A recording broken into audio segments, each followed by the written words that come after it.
Greetings everyone, my name is Audrey Melina Anataleng and today I am going to do a presentation about depression.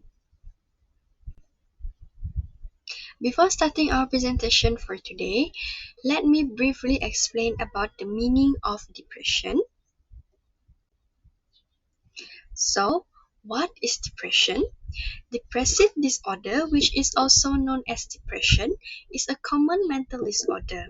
To simplify it, depression is a common mental health condition that causes a persistent feeling of sadness and changes in how you think, act, eat, and sleep. Moving on to the next slide, I will explain about the differences between depression and sadness. Nowadays, people are most confused by the differences between depression and sadness. Are they the same thing? The answer is no. First of all, depression is a mood disorder that can affect how a person feels, thinks, and acts.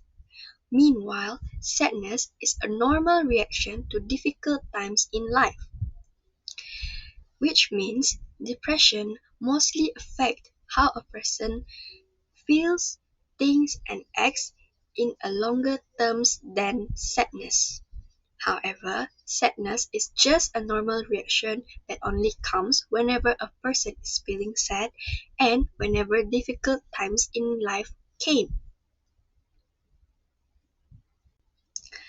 In Malaysia, the National Health and Morbidity Survey NHMS survey revealed that 1 in 4 adolescents suffered from depression in 2022, compared to 1 in 5 in 2019. Which means within these 3 years only, the rate of depression in Malaysia is increasing, and which is very concerning the society nowadays. In addition, the American Psychological Association has stated that adults ages 35 to 44 also experience the highest increase in mental health diagnosis, which is from 31% reported in 2019 to 45% in 2023. In this matter, though adults ages 18 to 34 still reported the highest rate of mental illnesses at 50% in 2023. Ladies and gentlemen, as we are learning about depression, we first must know the symptoms of depression. Based on the graphic, there are several symptoms that may lead to depression. First of all, low energy, which means someone will not have the ability to do something that requires a big energy.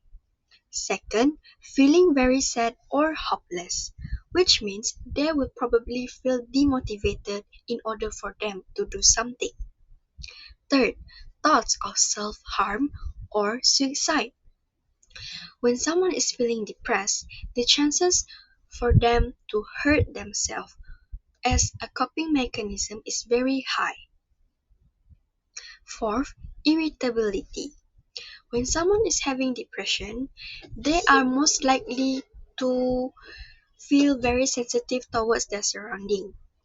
And number 5, changes in eating behavior. It is either they will eat too little or eating too much whenever they are having a meal. And number 6, sleep changes. When someone is depressed, their sleeping habit will be changing a lot, which means they will either sleep too little or sleeping too much. Number 7, loss of interest in hobbies and activities. When someone is depressed, they will probably not productive and also they will not have the urge to do something positive in their daily life. And lastly, difficulty concentrating or making decisions.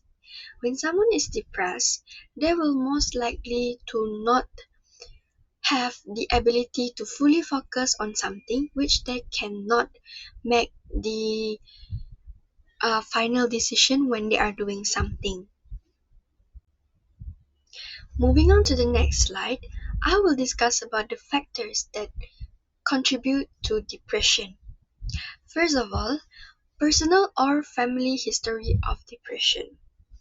When an individual is having depression, they are most likely to get it from the family's genetic, which means that they may got it from the family members before them. Next, major negative life changes, trauma or stress may also contribute to having depression. To elaborate this statement, major negative life changes, which means something that is unusual, happens in their life and which causes them to feel overwhelmed and feeling burdened by the changes.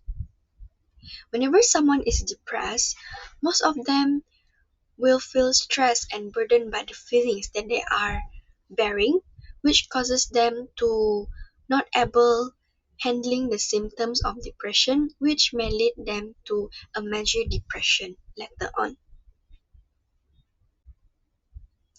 Now, I am going to talk about the effects of depression. What are the effects and how can it affect people? First of all, increased anger or irritability. As we have talked about the symptoms just now, the symptoms of depression is someone can feel irritability. So, when someone is depressed, they will feel more sensitive towards their surrounding, especially they will have a sensitive feelings and it will affect how they think and act. Next, feeling restless or on edge, which means they will feel anxious all the time. In addition, becoming withdrawn, negative, or detached, which means they will distance themselves from everything that is happening, including their surrounding. And last but not least, isolating from family and friends.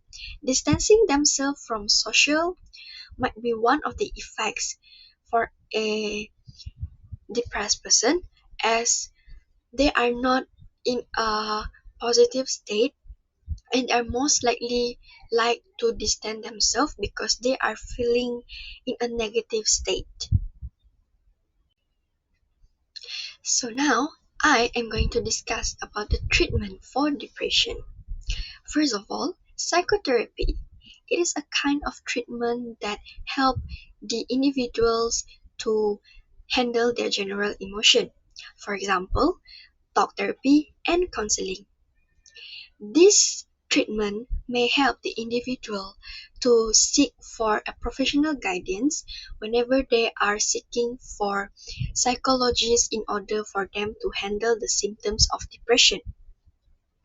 Second, medication, which means consuming medicine in order for them to manage the symptoms well. For example, antidepressants, which is commonly used for people who has mental health condition in order for them to overcome the symptoms of their mental illness.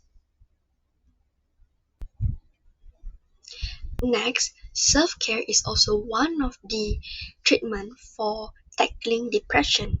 What is self-care? Self-care happens when an individual is looking after their own health, mentally or physically, by doing much more productive activities.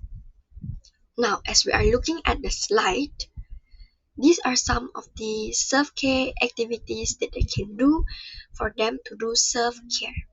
First of all, getting regular exercise. Second, getting quality sleep, not too little or too much. Third, eating a healthy diet. Fourth, avoiding alcohol, which is a depressant. And last but not least, spending time with people you care about. Now, ladies and gentlemen, as we observe one by one of these, we are able to know that by doing self-care, someone will be much more productive and they will be not in a negative state. In Malaysia, we also have Malaysian Mental Health Association (MMHA), which is a non-profit voluntary organization where it was found in 1967. In this organization, it provides a mental health service which the price range started from 50 ringgit per session to 120 ringgit per session. Now, as we are observing the price list for the MMHA, first of all, 50 ringgit per session with trainee counselor. Next, 120 ringgit for the first session and following by 100 ringgit for subsequent ones with registered counselor. Now this is one of the most effective way for those who has mental health condition for them to go seek professional guidance in order for them to manage their mental health illness in a better way and which is more effective for them. Ladies and gentlemen, in conclusion, depression is a serious problem that affects many people around the world. We need to talk openly about it, offer support, and make sure everyone has access to help when they need it. By working together to understand and address depression, we can create a kinder and healthier world for everyone. So now, it is the end of the presentation for today. These are the references that I've used for today's presentation. And lastly, thank you for watching.